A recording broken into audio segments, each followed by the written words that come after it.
Irfan TV को subscribe करें और घंटी का बटन दबाकर नोटिफिकेशन ऑन कर लें ताकि हमारी आने वाली हर नई वीडियो आप बआसानी देख सकें।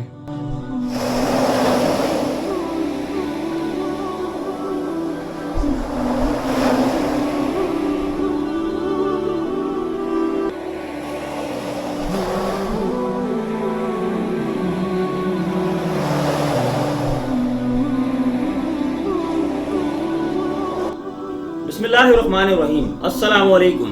मैं घर के करीब से गुजर रहा था कि मैं अचानक घर के अंदर से एक 10 साल बच्चे की रोने की आवाज सुनी।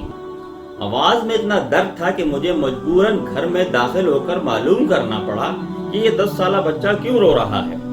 अंदर दाखिल होकर मैंने देखा कि माँ अपने बेटे को आहिस्ता से मारती और बच्चे के साथ खुद भी रोने लगती। मैंने आगे होकर पूछा, बहन क्यों रोती हो? बच्चे को मार रही हो जबकि खुद भी रो पड़ती हो।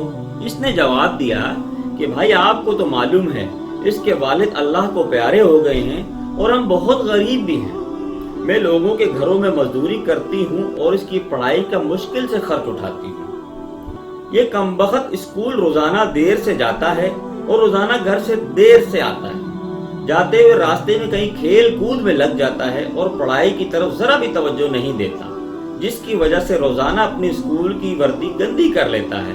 एक दिन सुबह सुबह सब्जी मंडी कुछ सब्जी वगैरह लेने गया तो अचानक मेरी नजर इसी 10 साल बच्चे पर पड़ी जो रोजाना घर से मार खाकर आता था। क्या देखता हूँ कि वो बच्चा मंडी में फिर रहा है और जो दुकानदार अपनी दुकानों के लिए सब्जी खरीद कर अपनी बोरियों में डालते हैं, इससे कोई सब्जी जमीन पर गिर जाती तो वो बच्चा इसे फौरन उठाकर अपनी झोली में डाल लेता। मैं ये माजरा देखकर परेशानी में मुब्तला हो रहा था कि क्या चक्कर है। मैं इस बच्चे को चोरी चोरी फॉलो करने लगा। जब इसकी झोली सब्जी से भर गई तो वो सड़क के किनारे बैठ गया, ऊंची ऊंची आवाजें लगाकर इसे बेचने लगा। मुंह पर मट्टी, गंदी वर्दी और आंखों में नमी के साथ आंसू ले दोबारा अपनी सब्जी को इकट्ठा करने लगा। थोड़ी देर बाद अपनी सब्जी किसी दूसरी दुकान के सामने डरते डरते लगा ली। भला वो इस शख्स का जिसकी दुकान के सामने इसने अपनी नन्ही दुकान लगाई। इस शख्स ने इस बच्चे को कुछ नहीं कहा। थोड़ी सी सब्जी थी, जल्दी फरोख्त हो गई। वो बच्चा उठा और बाजार में एक कपड़े वाली दुकान में दाखिल हुआ और दुकानदार को पैसे देकर दुकानदार के स्कूल बैग उठाया और बिना कुछ कहे स्कूल की जानिब चल पड़ा। मैं भी इसके पीछे पीछे चल पड़ा।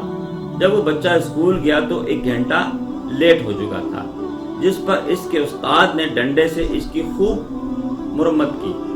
जल्दी जाकर उस्ताद को मना किया कि बच्चे को छोड़ दो। उस्ताद फरमाने लगा, सर रोजाना 1 घंटे देर से आता है, मैं रोजाना इसे सजा देता हूँ कि डर से स्कूल टाइम पर आए और कई बार मैंने इसके घर भी पैगाम दे चुका हूँ। बच्चा मार खाने के बाद क्लास में बैठकर पढ़ने लगा। मैंने इसके घर का मोबाइल नंबर लिया और घर की तरफ चल दिया। घर जाकर मालूम हुआ कि मैं जो सब्जी लेने गया था वो तो भूल ही गया। इस पे मामूल बच्चे ने स्कूल से घर आकर माँ से एक बार फिर मार खाई होगी। सारी रात मेरा सर चकराता रहा। अगले दिन सुबह की नमाज अदा की और फौरन बच्चे के उस्ताद को कॉल की कि मंडी टाइम पर किसी भी हालत में मंडी पहुंच जाओ, जिस पर मुझे मुस्बित जवाब मिला। सूरज निकला और बच्चे का स्कूल जाने का वक्त हुआ।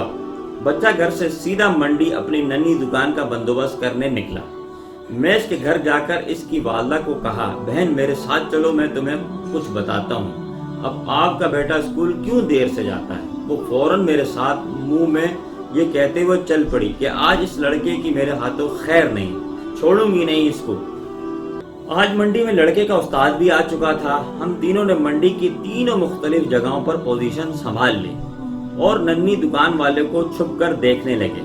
हिस्बे मामूल आज भी इसको काफी लोगों से झड़कियां पड़ी और आखिरकार वो लड़का अपनी सारी सब्जी फरोख्त करके कपड़े वाली दुकान की तरफ चल पड़ा। अचानक मेरी नजर इसकी माँ पर पड़ी तो क्या देखता हूँ कि बहुत दर्द भरी सिसकियां लेकर ज़ारो कतार रो रही है। मैंने फौरन इसके उस्ताद की तरफ देखा तो बहुत शिद्दत से इसके आंसू बह रहे थे। दोनों की रोने से मुझे ऐसा लग रहा था जैसे कि उन्होंने किसी मजलूम पर बहुत जुल्म किया हो और आज उनको अपनी गलती का एहसास हो रहा हो। اس کی ماں نے روتے ہوئے گھر چلی گئی اور استاد بھی سسکیاں لیتا ہوئے اسکول چلا گیا۔ حسب معمول بچے نے دکاندار کو پیسے دیے اور آج اس کو دکاندار نے ایک لیڈیز سوٹ دیتے ہوئے کہا، بیٹا آج سوٹ کے سارے پیسے پورے ہو گئے ہیں، اپنا سوٹ لو۔ بچے نے سوٹ کو پکڑا اور اسکول بیگ میں رکھا اور اسکول چلا گیا۔ آج بھی 1 گھنٹہ لیٹ تھا۔ وہ سیدھا استاد کے پاس گیا اور بیگ ڈیسک پر رکھ کر مار کھانے کے لیے پوزیشن سنبھال لی اور ہاتھ آگے بڑھا دیے کہ استاد ڈنڈے سے اس کو مار لے۔ استاد کرسی سے اٹھا اور فوراً بچے کو گلے لگا کر اس قدر زور سے رویا کہ میں بھی اپنے آپ آنسو پر قابو نہ رکھ سکا۔ میں نے اپنے آپ کو سنبھالا اور آگے بڑھ کر استاد کو چپ کرایا اور بچے سے پوچھا کہ یہ جو بیگ میں سوٹ ہے وہ کس کے لیے ہے؟ بچے نے جواب دیا کہ میری ماں امیر لوگوں کے گھر میں مزدوری کرنے جاتی ہے اور اس کے کپڑے پھٹے ہوئے ہوتے ہیں، اس کے پاس جسم کو مکمل ڈھانپنے والا کوئی سوٹ نہیں ہے، اس لیے میں نے اپنی ماں کے لیے یہ سوٹ خریدا ہے۔ یہ سوٹ آپ گھر لے جا کر اپنی ماں کو دو گے؟ میں نے بچے سے سوال کیا۔